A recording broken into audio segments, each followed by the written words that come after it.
ನಮಸ್ಕಾರ. ಬನ್ನಿ ಇವತ್ತು ನಮ್ಮ ಬಾಲ್ಯದ ಒಂದು ಸಿಹಿ ನೆನಪಿನ ಪುಟವನ್ನು ತಿರುವಿ ಹಾಕೋಣ.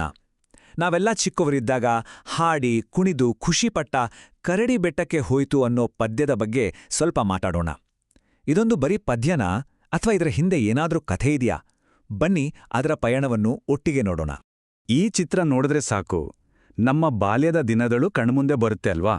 ಈ ಪದ್ಯದ ಸಾಲುಗಳು ಬರೀ ಪದಗಳ ಆಟ ಅಷ್ಟೇ ಅಲ್ಲ, ಇದು ಪರಿಶ್ರಮ ಅಂದ್ರೇನು, ಹೊಸದನ್ನ ಹುಡುಕೋದು ಅಂದ್ರೇನು ಮತ್ತು ಕಷ್ಟಪಟ್ಟ ಮೇಲೆ ಸಿಗೋ ಸಂತೋಷ ಹೇಗಿರುತ್ತೆ ಅನ್ನೋದರ ಬಗ್ಗೆ ಒಂದು ಪುಟ್ಟ ಆದರೆ ತುಂಬಾನೇ ಪರಿಪೂರ್ಣವಾದ ಕಥೆಯನ್ನ ಹೇರುತ್ತೆ. ಹಾಗಿದ್ರೆ ಈ ಕಥೆ ಎಲ್ಲಿಂದ ಶುರುವಾಗುತ್ತೆ? ಇದು ಶುರುವಾಗೋದೇ ಒಂದು ಸರಳವಾದ ಘಟನೆಯಿಂದ. ನಮ್ಮ ಕಥಾನಾಯಕ ಅಂದ್ರೆ ಕರಡಿ ತನ್ನ ಸಾಹಸವನ್ನು ಶುರು ಮಾಡುತ್ತೆ. ಪದ್ಯದ ಮೊದಲನೇ ಸಾಲು ಕರಡಿ ಬೆಟ್ಟಕ್ಕೆ ಹೋಯಿತು. ಅಬ್ಬಾ, ಎಷ್ಟು ಸರಳ ಮತ್ತು ನೇರವಾದ ಮಾತು! ಇಲ್ಲಿ ಯಾವುದೇ ಕನ್ಫ್ಯೂಷನ್ ಇಲ್ಲ. ಮಕ್ಕಳಿಗೆ ಹೇಳುವ ಕಥೆ ಪದ್ಯಗಳು ಹೀಗೆ ಸ್ಪಷ್ಟವಾಗಿದ್ರೇನೆ ಚಂದ. ಅದರ ಸೌಂದರ್ಯ ಇರೋದೇ ಈ ಸರಳತೆಯಲ್ಲಿ. ಸರಿ, ಕರಡಿಯ ಪ್ರಯಾಣ ಈಗ ಮುಂದಕ್ಕೆ ಸಾಗುತ್ತೆ. ಇಲ್ಲಿ ಒಂದು ಇಂಟ್ರೆಸ್ಟಿಂಗ್ ವಿಷಯ ಇದೆ. ಪದೇ ಪದೇ ಒಂದೇ ಸಾಲನ್ನು ಬಳಸೋ ಮೂಲಕ ಕರಡಿಯ ಪ್ರಯತ್ನ ಮತ್ತು ಅದರ ನಿರೀಕ್ಷೆಗಳನ್ನ ಹೇಗೆ ಮಕ್ಕಳ ಮನಸ್ಸಲ್ಲಿ ಮೂಡಿಸಲಾಗಿದೆ ಅಂತ ನೋಡೋಣ. ನೋಡಿ, ಮತ್ತೆ ಅದೇ ಸಾಲು ಬಂತು. ಇದು ಸುಮ್ಮನೆ ಬಂದಿದ್ದಲ್ಲ. ಕರಡಿ ತನ್ನ ಗುರಿಯ ಬಗ್ಗೆ ಎಷ್ಟು ದೃಢವಾಗಿದೆ ಅಂತ ತೋರಿಸ್ತಾ ಇದೆ. ಮಧ್ಯದಲ್ಲಿ ಬರೋ ಕಷ್ಟಗಳಿಗೆಲ್ಲ ಅದು ತಲೆಕೆಡಿಸಿಕೊಳ್ತಿಲ್ಲ, ಮುನ್ನುಗ್ಗುತ್ತಲೇ ಇದೆ ಅಂತ ಇದರರ್ಥ. ಮತ್ತು ಮೂರನೇ ಸಾರಿ ಕೂಡ ಅದೇ ಸಾಲು. ಹೇಗೆ ಒಂದೇ ಮಾತನ್ನ ಮತ್ತೆ ಮತ್ತೆ ಕೇಳಿದಾಗ ಸಹಜವಾಗಿಯೇ ಒಂದು ಕುತೂಹಲ ಶುರುವಾಗತ್ತೆ ಅಲ್ವಾ? ಏನಪ್ಪಾ ಇದು, ಈ ಕರಡಿ ಯಾಕೆ ಇಷ್ಟೊಂದು ಕಷ್ಟಪಟ್ಟು ಬೆಟ್ಟ ಹತ್ತುತ್ತಿದೆ? ಅದರ ಉದ್ದೇಶವಾದ್ರೂ ಏನು? ಪದ್ಯದ ಮೊದಲ ಭಾಗ ನಮ್ಮನ್ನ ಸರಿಯಾಗಿ ಈ ಪ್ರಶ್ನೆ ಹತ್ರ ತಂದು ನಿಲ್ಲಿಸುತ್ತೆ. ಕರಡಿಯ ಈ ಎಲ್ಲಾ ಪರಿಶ್ರಮಕ್ಕೆ ಕಾರಣ ಏನನ್ನೋ ನೋಡಲು. ಹೌದು, ಹಾಗಾದ್ರೆ ಅದು ನೋಡಲು ಹೊರಟಿದ್ದು ಏನನ್ನ? ಇಲ್ಲಿಂದ ಕಥೆ ಒಂದು ದೊಡ್ಡ ತಿರುವು ಪಡ್ಕೊಡುತ್ತೆ. ಕರಡಿಯ ಕಠಿಣ ಶ್ರಮಕ್ಕೆ ಈಗ ಫಲ ಸಿಗುವ ಸಮಯ. ಒಂದು ರೀತಿ ಜ್ಞಾನೋದಯದ ಕ್ಷಣ ಅಂತಾನೂ ಹೇಳಬಹುದು. ಇಲ್ಲಿ ಗಮನಿಸಬೇಕಾದ ವಿಷಯ ಅಂದ್ರೆ, ಕರಡಿಗೆ ಕಾಣಿಸಿದ್ದು ಯಾವುದೋ ಮಾಯಾಲೋಕ ಅಲ್ಲ, ಬದಲಾಗಿ ಅದು ನಿಂತಿದ್ದ ಬೆಟ್ಟದ ಇನ್ನೊಂದು ಬದಿ ಅಷ್ಟೇ.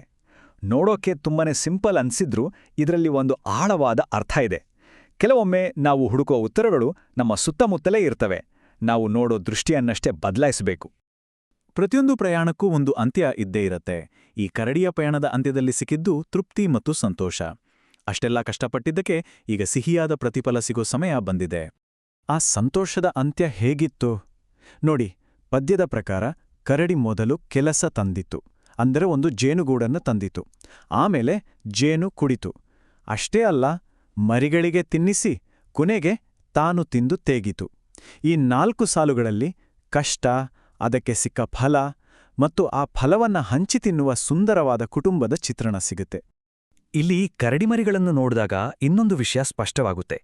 ಕರಡಿಯ ಈ ಸಾಹಸ ಕೇವಲ ಸ್ವಾರ್ಥಕ್ಕಾಗಿರ್ಲಿಲ್ಲ, ಅದು ತನ್ನ ಕುಟುಂಬಕ್ಕಾಗಿ ಮಾಡಿದ ಪಯಣ. ತನಗೆ ಸಿಕ್ಕಿದ್ದನ್ನು ತನ್ನವರಿಗೂ ಹಂಚಿ ತಿನ್ನುವುದರಲ್ಲಿರೋ ಖುಷಿಯೇ ಬೇರೆ ಅಲ್ವಾ? ಸರಿ, ಇಷ್ಟು ಹೊತ್ತು ನಾವು ಕಥೆಯನ್ನ ಕೇಳಿದ್ವಿ. ಈಗ ಈ ಪುಟ್ಟ ಪದ್ಯದಲ್ಲಿ ಅಡಗಿರುವ ದೊಡ್ಡ ಸಂದೇಶವಾದರೂ ಏನು ಅಂತ ವಿಶ್ಲೇಷಣೆ ಮಾಡೋಣ. ಹಾಗಾದ್ರೆ ಈ ಇಡೀ ಕಥೆಯೇ ನೀತಿಯೇನು? ಒಂದೇ ವಾಕ್ಯದಲ್ಲಿ ಹೇಳೋದಾದ್ರೆ, ಪರಿಶ್ರಮವು ಯಾವಾಗಲೂ ಸಿಹಿಯಾದ ಪ್ರತಿಫಲವನ್ನ ತರ್ತದೆ. ನಾವು ಪ್ರಾಮಾಣಿಕವಾಗಿ ಯಾವುದೇ ಕೆಲಸ ಮಾಡಿದ್ರೂ ಅದಕ್ಕೆ ತಕ್ಕ ಫಲ ಸಿಕ್ಕೇ ಸಿಗುತ್ತೆ ಅನ್ನೋ ಭರವಸೆ ಇದು.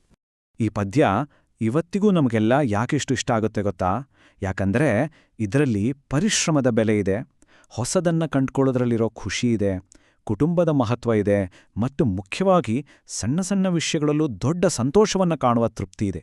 ಇದೆಲ್ಲ ಸೇರಿ ಈ ಪದ್ಯವನ್ನ ಎಲ್ಲರಿಗೂ ಎಲ್ಲ ಕಾಲಕ್ಕೂ ಪ್ರಿಯವಾಗುವಂತೆ ಮಾಡಿದೆ. ಸರಿ, ಈ ವಿಶ್ಲೇಷಣೆಯ ಕೊನೆಯಲ್ಲಿ ಒಂದು ಪ್ರಶ್ನೆ.